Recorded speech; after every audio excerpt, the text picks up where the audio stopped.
En Turquie, les autorités ont découvert une Bible qu'ils estiment vieille de plus de 1000 ans, suscitant un vif intérêt parmi les chercheurs et les passionnés attirés par le mystère des artefacts anciens et des vérités cachées.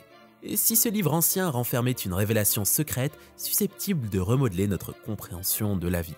Des archéologues prétendent avoir déterré une Bible vieille de 3000 ans en Turquie, attribuée à Saint Barnabé. Cette découverte remarquable est censée renfermer des révélations glaçantes sur l'humanité et le monde que nous habitons, remettant en question les croyances établies. Rejoignez-nous dans cette expédition palpitante alors que nous plongeons dans les secrets mystérieux dissimulés entre les pages de ce vieux manuscrit.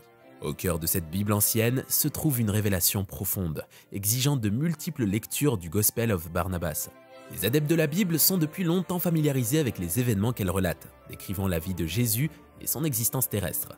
Les divergences entre les différents évangiles ne sont pas rares, compte tenu des perspectives variées de leur auteur. Cependant, cette Bible vieille de 3000 ans présente des secrets saisissants, notamment l'affirmation étonnante selon laquelle Jésus n'a jamais été crucifié. Les preuves soutenant Saint Barnabé en tant qu'auteur de la Bible émergent d'un incident dramatique. Des voleurs tentant de faire passer en contrebande ce livre inestimable et d'autres trésors d'une valeur de plusieurs millions de dollars hors du pays ont été appréhendés. Les pages du livre, fabriquées à partir de peaux d'animaux et l'écriture complexe rendent la duplication difficile. Selon le livre, Jésus parlait le syriaque comme langue maternelle, un dialecte de l'araméen dans lequel la Bible est minutieusement écrite à la main. Estimé à 20 millions de dollars, les experts estiment son âge entre 1500 et 2500 ans, peut-être même plus ancien. Le Gospel of Barnabas qu'il renferme remet en question le récit conventionnel, affirmant que ce n'est pas Jésus qui a été crucifié, mais Judas. Judas aurait pris l'apparence et la voix de Jésus, incitant Pilate à décréter sa crucifixion et son enterrement dans le tombeau de Joseph d'Arimathie, tandis que Jésus montait au ciel vivant. De plus, le Gospel ne reconnaît pas Jésus comme fils de Dieu, mais comme un grand prophète apportant la parole de Dieu. Le récit s'étend ensuite à l'apôtre Paul, jetant le doute sur son identité. Cette révélation, étant donné la renommée de Paul et ses nombreux épîtres, a suscité des doutes quant à l'authenticité de la Bible. Certains théoriciens suggèrent que le Gospel of Barnabas a été délibérément exclu du Nouveau Testament, peut-être en raison de l'absence de tout enregistrement de la mort de Barnabé, une anomalie parmi les saints canonisés. De manière intrigante, le Vatican a exprimé son intérêt pour l'examen de cette ancienne Bible alimentée par la curiosité intense qu'elle a générée. Le script change ensuite de focus pour révéler une deuxième insight basée sur les enseignements de la Bible, la possession par un démon. Malgré l'histoire étendue de l'Église catholique et son statut en tant que grande dénomination chrétienne, elle transmet sélectivement des connaissances. Notamment, absentes de ces enseignements sont des informations sur l'Ancien Testament et sur les archives apostolitiques du Vatican, un vaste dépôt renfermant 53 miles d'informations confidentielles. Dans l'immense archive contenant des dizaines de milliers de livres documentant des événements historiques, les détails, beaucoup d'entre eux demeurent enveloppés de mystères. Les récits bibliques, supposément rédigés vers 1000 avant Jésus-Christ par des figures telles que Moïse, continuent de captiver les esprits. Parmi ces contes, nous trouvons des histoires des miracles de Jésus, allant de l'étonnant repas de la multitude avec 5 pains et 2 poissons à la parabole intemporelle du bon samaritain. La Bible figure parmi les livres les plus anciens et les plus largement lus, avec environ 5 milliards d'exemplaires imprimés tout au long de son existence. Cependant, le hic réside dans le fait que la version initiale comprenait 14 textes absents de littération moderne. Cette disparité a suscité la curiosité, incitant à des explications plus approfondies à la recherche de la vérité. Les récits impliquant des êtres énigmatiques tels que des fantômes et les démons sont particulièrement intrigants. Ceux qui ont eu la malchance de subir l'influence malfaisante d'esprits ou de démons rapportent souvent une perte de mémoire, une perte de contrôle et des hallucinations auditives perturbantes. Un démon notoire, connu sous divers noms tels que Valou, Valak et Ualak, s'est immiscé dans de nombreux livres et films terrifiants. Les adeptes de cette entité affirment qu'elle possède le pouvoir de localiser des trésors et de manipuler les serpents à volonté. Les détails complexes de la nature de Valak sont largement explorés dans la Petite Clé de Salomon, un texte plongeant dans le surnaturel.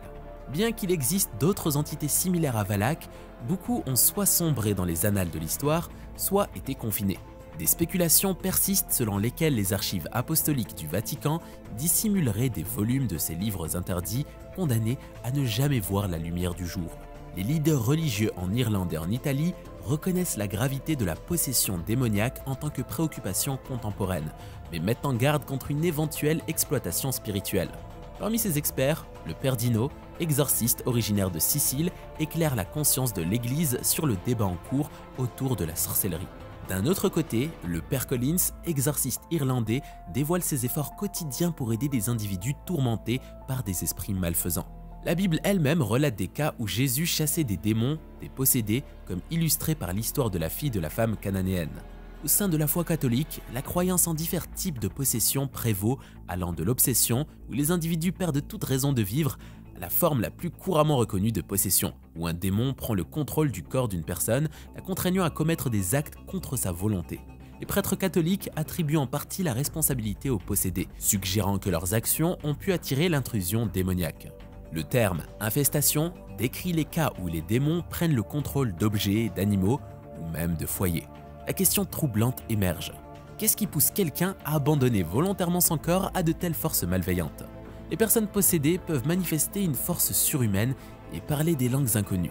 Selon la doctrine catholique, il est crucial de faire la distinction entre la possession démoniaque et la maladie mentale, laissant l'exorcisme comme traitement recommandé, un rituel réservé à un évêque respectant strictement les règles. Malgré les règlements stricts, certains individus se tournent toujours vers des exorcistes non officiels pour obtenir de l'aide, soulignant la fascination persistante et la peur entourant la lutte millénaire contre les forces de l'obscurité. La troisième révélation cruciale dissimulée au sein des textes sacrés se dévoile dans l'évangile de Thomas. Contrairement au Nouveau Testament canonique, l'évangile de Thomas, avec ses 114 dictons distincts attribués à Jésus, s'aventure en terrain inexploré. Différents des récits présents dans Matthieu, Marc et Luc, ces dictons présentent une perspective unique sur le christianisme, remettant en question les perceptions conventionnelles. Cet évangile, attribué non à l'apôtre Thomas, mais considéré dans le flou entourant l'attention à Matthieu, Marc et Luc, s'éloigne des histoires bibliques traditionnelles. Un élément fascinant émerge alors que le texte présente Thomas comme le sosie de Jésus, un phénomène réalisé à travers la gnose, une compréhension transformative de la réalité. En essence, l'évangile de Thomas sert de guide pour ceux qui aspirent à émuler l'essence christique. Un dicton remarquable, dicton 3, affirme que le royaume de Dieu existe à l'intérieur et autour de chaque individu, accessible à ceux qui entreprennent un voyage de découverte de soi. Seuls ceux qui atteignent la gnose, la connaissance sacrée de la véritable identité, peuvent pénétrer dans ce royaume spirituel, le distinguant de la représentation conventionnelle des événements futurs sur Terre. Bien que certains fragments de l'évangile de Thomas précèdent le 1er siècle de notre ère, le texte peut se tenir seul, séparé des évangiles canoniques. Malgré des chevauchements occasionnels avec d'autres évangiles, la singularité des dictons de Thomas reste évidente. Les premiers écrivains chrétiens ont reconnu et fait référence à l'évangile de Thomas, témoignant de sa popularité dans l'Antiquité tardive. Les tentatives de réprimer son utilisation au 5e et 6e siècle se sont révélées vaines, et 2 exemplaires survivants, l'un en grec et l'autre en copte, perdurent au sein de la bibliothèque de Hammadi. Passons à la 4e révélation sacrée. Pouvoir rituel guide du livre, dévoile les pratiques uniques des anciens Égyptiens. Renommés pour leurs enregistrements hiéroglyphes distinctifs tels que les textes des pyramides et le livre des morts, les Égyptiens se sont plongés dans des sorts, des cérémonies et des recettes magiques pour la santé et la richesse au sein de leurs rouleaux de papyrus. Au milieu de ce trésor de documents, le manuel du pouvoir rituel de l'Égypte se distingue. Composé de 20 pages inscrites en copte, ce livre extraordinaire attribue à la figure mystérieuse Baktiota, également connu sous le nom de Seigneur des 49 serpents, détient la clé des groupes chrétiens perdus. Un aspect distinct réside dans la malédiction et les sorts trouvés dans ce livre, sans équivalent dans d'autres textes connus. Les Scythes, un groupe chrétien influencé par l'illusion de Seth, sont supposés être les auteurs de ce manuel énigmatique. Imprégné de mysticisme, le pouvoir rituel devient une exploration captivante des pratiques anciennes des Égyptiens, éclairant les traditions et les croyances ésotériques des civilisations révolues. Cinquièmement, l'idée la plus importante dans l'histoire biblique, le livre d'Enoch. Un texte ancien présente l'histoire d'Enoch, un homme juste et l'arrière-arrière-arrière-petit-fils d'Adam et le grand-père de Noé.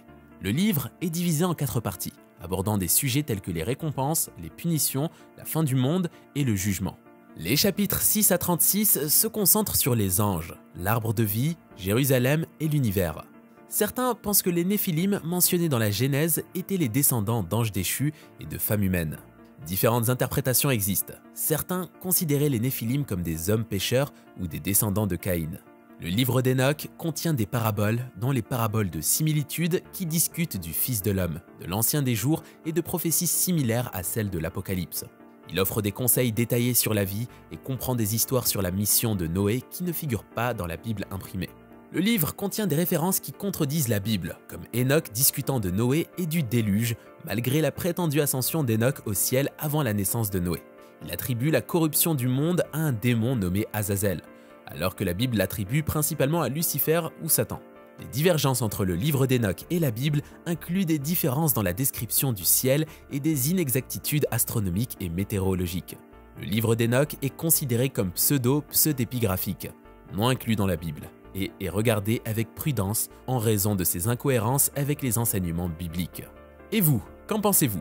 Partagez-nous vos opinions dans la section des commentaires.